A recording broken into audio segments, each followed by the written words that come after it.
अस्सलाम वालेकुम बेटा। आज से हम एक नया चैप्टर स्टार्ट करेंगे जिसका नाम है हीट एंड थर्मोडायनेमिक्स। ये इसका पहला लेक्चर है जिसमें हम हीट से रिलेटेड जो थ्योरीज हैं इनको डिस्कस करेंगे। तो आइए स्टार्ट करते हैं। सबसे पहले ओल्ड कॉन्सेप्ट अबाउट हीट, जिसको हम कैलोरिक थ्योरी भी बोलते हैं। According to this theory, heat is a weightless invisible fluid called caloric. बेटा, फ्लूइड हम बोलते हैं किसी भी ऐसी चीज़ को जो फ्लो करता है, जैसे लिक्विड फ्लो करता है या गैसेस फ्लो करती हैं। सॉलिड्स फ्लो नहीं करते, इसलिए हम सॉलिड्स को फ्लूइड्स नहीं बोल सकते। तो इस थ्योरी के हिसाब से हीट भी एक फ्लूइड है जो एक तो वेटलेस है और दूसरा ये इनविजिबल है। ना तो इस फ्लूइड को कोई वज़न है और ना ही ये नज़र आता है, और इस फ्लूइड को हम कैलोरिक बोलते हैं। Further, this fluid moves from hot body to cold body due to difference of temperature. ये जो वेटलेस इनविजिबल कैलोरिक फ्लूइड है, ये गर्म जिस्मों से ठंडे जिस्मों की तरफ मूव करता है, और इसके मूव करने का जो रीज़न है वो टेम्परेचर का फ़र्क यानी टेम्परेचर डिफरेंस है। Hot bodies were said to contain more caloric than cold bodies. ये समझा जाता था कि गर्म जिस्मों के अंदर ये कैलोरिक फ्लूइड या हीट ज़्यादा है as compare to cold bodies के। No body can have caloric in infinite amount. Even दो गर्म जिस्मों के अंदर ये ज़्यादा होता है, पर किसी भी बॉडी के अंदर ये जो कैलोरिक फ्लूइड है ये इनफाइनाइट अमाउंट में नहीं हो सकता। बिल्कुल इस तरीके से जैसे किसी भरी हुई टैंकी में से पानी निकालने से टैंकी जो है वो खाली होती रहती है, इसी तरीके से जब हम किसी बॉडी में से कैलोरिक या हीट निकालते हैं तो बेटा उसका जो कैलोरिक अमाउंट है वो भी कम होता है। ये पॉसिबल नहीं है कि हम किसी बॉडी में से कंटिन्यूसली कैलोरिक निकालते जाएं और उसमें कैलोरिक का अमाउंट जो है वो कांस्टेंट रहे। ठीक है। When a body is breaked into pieces, जब हम किसी बॉडी को ब्रेक करेंगे, उसके पीस बनाएंगे या उसको भोरेंगे, तो वो कैलोरी को लूज करेगी। तो ये जो सारी बातें हैं ये कैलोरिक थ्योरी के पास्टुलेट्स हैं। अब ये थ्योरी कुछ बातों को एक्सप्लेन करती है और कुछ बातों को एक्सप्लेन नहीं करती। तो आइए पहले देख लेते हैं कि कैलोरिक थ्योरी से कौन सी चीज़ें एक्सप्लेन होती थीं। So this theory could explain mixing of different substances in calorimeter.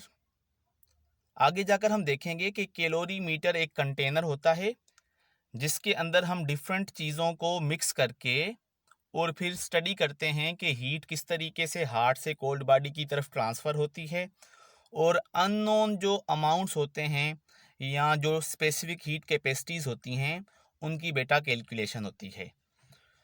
तो ये जो mixing of different substance in calorimeter है ये हम इस थ्योरी के हिसाब से एक्सप्लेन कर पाते हैं। यानी आप इसको बोलो कि लॉ ऑफ हीट एक्सचेंज जो है ये मतलब एक्सप्लेन हो जाता है। या इन अदर वर्ड्स आप ये भी बोल सकते हो कि transfer of heat from hot to cold body किस तरीके से होती है। कैलोरिक थ्योरी इन बातों को एक्सप्लेन करती थी सक्सेसफुली। पर काफ़ी सारी ऐसी चीज़ें थीं जो इस थ्योरी से एक्सप्लेन नहीं हुई।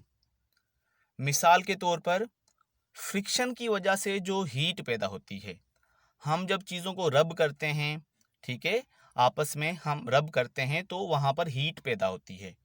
तो इस थ्योरी से ये बात एक्सप्लेन नहीं हो रही थी कि हाउ फ्रिक्शन प्रोड्यूस हीट।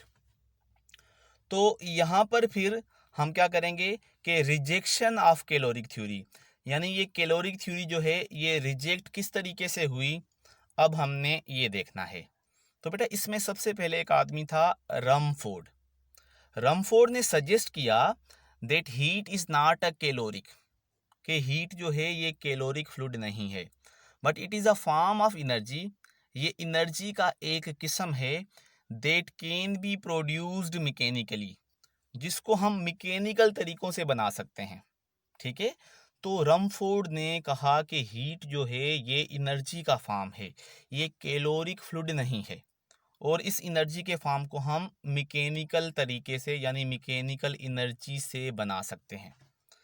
अब ये कैसे कि इसने एक एक्सपेरिमेंट किया जिसको हम बोलते हैं कैनन बैरल एक्सपेरिमेंट। बेटा कैनन बोलते हैं तोप को, जो जंगों में यूज होती है तोप, और बैरल बोलते हैं इस तोप का जो आगे वाला पाइप होता है जिसमें से गोली निकलकर या बड़ा गोला होता है वो निकलकर आगे जाता है। तो ये क्या कर रहा था कि ये जो कैनन है, ये देखो ये तोप है, और ये जो आगे है इसका पाइप, इसको हम बोलेंगे बैरल, यानी कैनन की बैरल। अब इस कैनन बैरल के अंदर ड्रिलिंग हो रही थी, यानी कोई बोरर था जो इस पाइप के अंदर सोराख करके इसको होलो बना रहा था।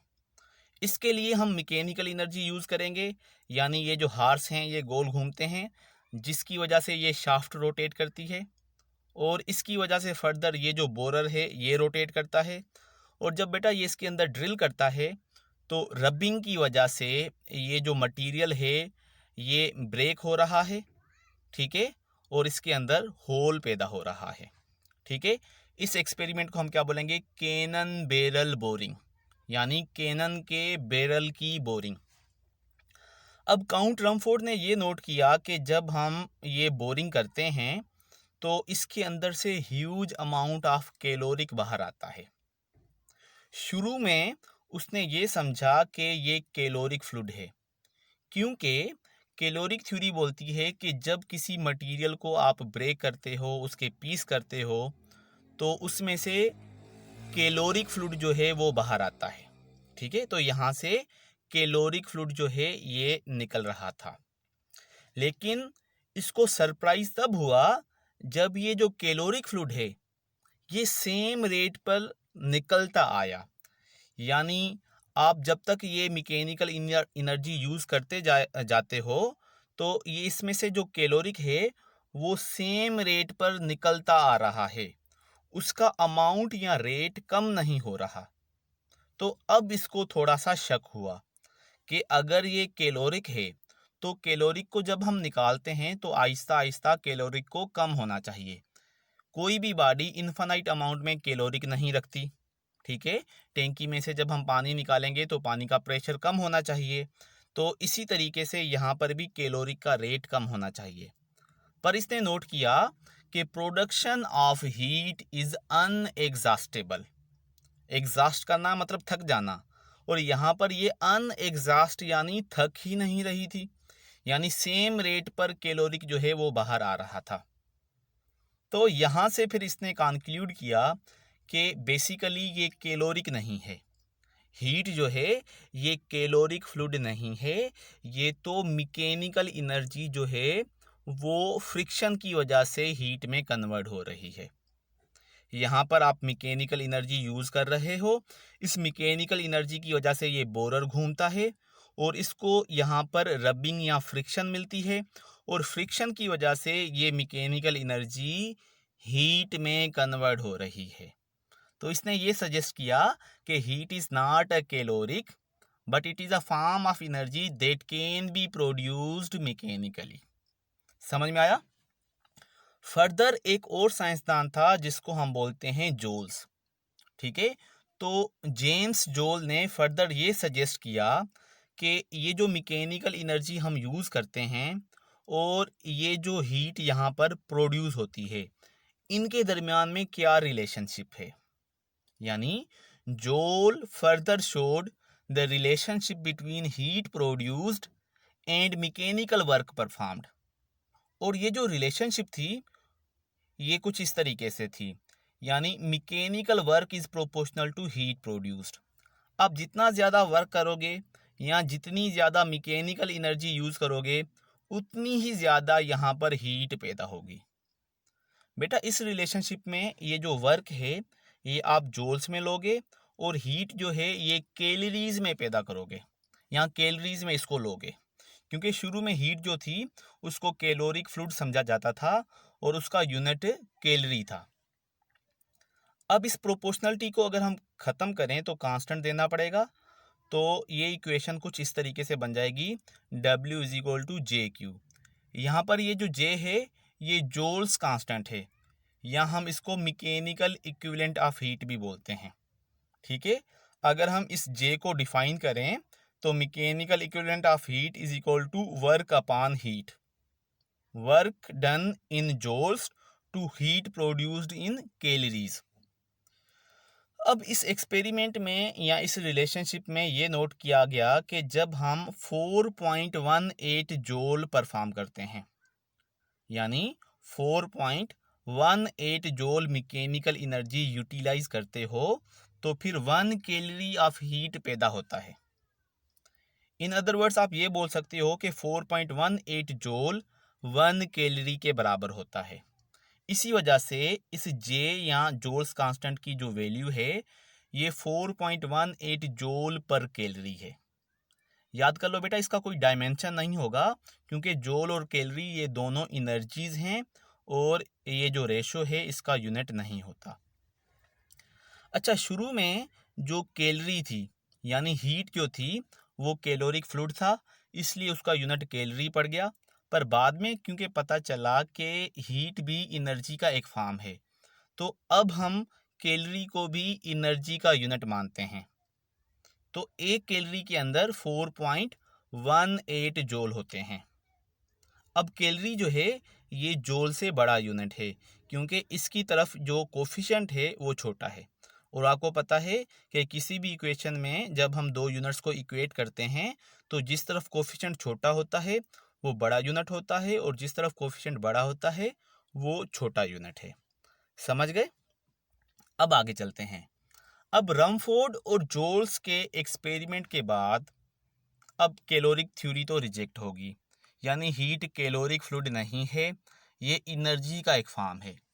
तो इस बुनियाद पर एक नई थ्योरी दी गई जिसको हम क्या बोलते हैं, modern theory of heat. According to this theory, heat is a form of energy. It is not the caloric fluid which can be provided by mechanical means. और इसको हम मैकेनिकल तरीकों से बना सकते हैं। हीट को हम मैकेनिकल एनर्जी यूटिलाइज करके, जैसे काउंट रमफोर्ड ने बताया था, हम बना सकते हैं। ठीक हो गया? और it moves from hot body to cold body. Heat जो है ये हॉट बॉडी से कोल्ड बॉडी की तरफ मूव करती है due to difference of temperature. अब आप बोलोगे सर ये तो बिल्कुल कैलोरिक थ्योरी का पास्टुलेट है। अब देखो, लैंग्वेज तकरीबन एक जैसी है, पर यहाँ पर क्या है कि ये फॉर्म ऑफ एनर्जी है जो हॉट से कोल्ड बॉडी की तरफ मूव करती है डिफरेंस ऑफ टेम्परेचर की वजह से। और कैलोरिक थ्योरी में क्या था, it is a weightless fluid. वहाँ पर हम समझते थे कि हार्ट से कोल्ड बॉडी में तो जाता है पर ये एक फ्लूइड मूव करता है। और यहाँ पर हम क्या बोलते हैं कि भाई ये एनर्जी का एक टाइप है जो हार्ट से कोल्ड बॉडी की तरफ मूव करता है। अब दोनों में मूव क्यों करता है? डिफरेंस ऑफ टेम्परेचर की वजह से। यानी कि temperature difference is the driving force of heat transfer. Heat को ट्रांसफर करने के लिए टेम्परेचर का जो फर्क है ये ड्राइविंग फोर्स होता है। जिस तरीके से हम करंट वाले चैप्टर में पढ़ेंगे कि करंट को किसी वायर में से मूव कराने के लिए पोटेंशियल डिफरेंस होना चाहिए। So potential difference is the driving force for current. और इसी तरीके से temperature difference is the driving force for heat. समझ में आया? Heat is not the energy which a body contains inside it. याद कर लो, हीट वो एनर्जी नहीं है जो कोई बॉडी अपने अंदर कंटेन करती है। एक मर्तबा हीट जो है किसी बॉडी के अंदर चली गई तो फिर ये उसकी इंटरनल एनर्जी बन जाएगी। यानी once the heat is transferred to a body it becomes its internal energy. तो फिर हीट क्या है बेटा? हीट वो एनर्जी है जो एक बॉडी से निकलकर दूसरी बॉडी की तरफ जा रही होती है, या वो अमाउंट जो एक बॉडी में से दूसरी बॉडी में ट्रांसफर होता है टेम्परेचर की फर्क की वजह से। जब हो गया, उसके अंदर चला गया, तो फिर वो उसकी इंटरनल एनर्जी में इंक्लूड हो जाएगा। इसी वजह से हम हीट को क्या बोलते हैं? It is the energy in transit. यानी ड्यूरिंग द मूव या इन ट्रांजिशन में जो एनर्जी हार्ट से कोल्ड बॉडी की तरफ निकल कर जाती है वो हीट है। अब यहाँ पर हमने एक टर्म यूज किया है internal energy. So internal energy is the sum of all the microscopic energies. किसी भी बॉडी के अंदर जो माइक्रोस्कोपिक एनर्जीज होती हैं, यानी उसके मॉलिक्यूल्स की जो एनर्जीज होती हैं, काइनेटिक एनर्जीज और पोटेंशियल एनर्जीज, इन सारी माइक्रोस्कोपिक एनर्जीज का जो टोटल सम होता है उसको हम उस बॉडी की इंटरनल एनर्जी बोलते हैं। समझ में आया? तो बेटा ये फ़र्क था इंटरनल एनर्जी और हीट में। एक बात मैं यहाँ पर और बता दूँ कि हीट जो है वो वर्क की तरह फिज़िक्स में पाथ फंक्शन है, और बाकी जो चीज़ें हैं temperature, pressure, internal energy, entropy, volume, ये स्टेट फंक्शंस होते हैं। इनको हम फर्दर जो आगे वाले चैप्टर्स आएंगे, जो आगे वाले टॉपिक्स आएंगे इस चैप्टर में, उनमें अच्छे तरीके से क्लियर करेंगे। तो अभी जो है ये जो छोटा सा हमारा टॉपिक था, इसमें हमने हीट के नेचर की स्टडी की और इससे रिलेटेड जो डिफरेंट थ्योरीज थी उनको देखा। अब नेक्स्ट लेक्चर में हम टेम्परेचर और हीट के दरमियान में जो डिफरेंस है उसको स्टडी करेंगे। तब तक के लिए अल्लाह हाफिज़।